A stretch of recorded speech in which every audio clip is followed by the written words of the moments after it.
সবাইকে ধন্যবাদ। এই যে আমার সেই মুড়ি কাটা তুলে পেঁয়াজ রোপণ করছিলাম সেই জমিতে আজকে 4 নাম্বার সেচ প্রয়োগ করতেছি।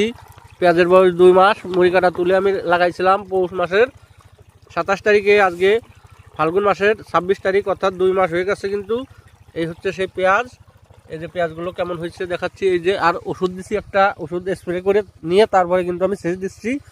ওষুধটা হচ্ছে এই যে সিনজেন্টার ভলিউম ফ্লাক্সি, এটা হচ্ছে দিয়ে দিছি স্প্রে করে। এটা 50 ml পুরো 2 টপে আমি দিয়ে দিছি, 16% জমিতে দিয়ে দিছি। আর এই যে এখানে একটা 100 গ্রামের হচ্ছে ম্যানকোজেব গ্রুপের ওষুধ, এটাও দিয়ে দিছি। দিয়ে আমি এই যে স্প্রে করছি, স্প্রে করার পরে জল দিচ্ছি, এই যে সেচ দিচ্ছি। সেচ দেওয়ার পরে তারপরে আরও স্প্রে কিন্তু পরবর্তীতে আরও দেবো। ঠিক আছে, পেঁয়াজগুলো কেমন হয়েছে যে এখানে ফিতে ফেলানো হয়েছিল দেখাচ্ছি কেমন হয়েছে। পেঁয়াজগুলো কিন্তু নামা শুরু করে দিয়েছে। হ্যাঁ, বড় বড়ই হয়ে গেছে পেঁয়াজগুলো। এই হচ্ছে পেঁয়াজ। তো কেমন হয়েছে কমেন্টে সবাই জানাবে। ধন্যবাদ।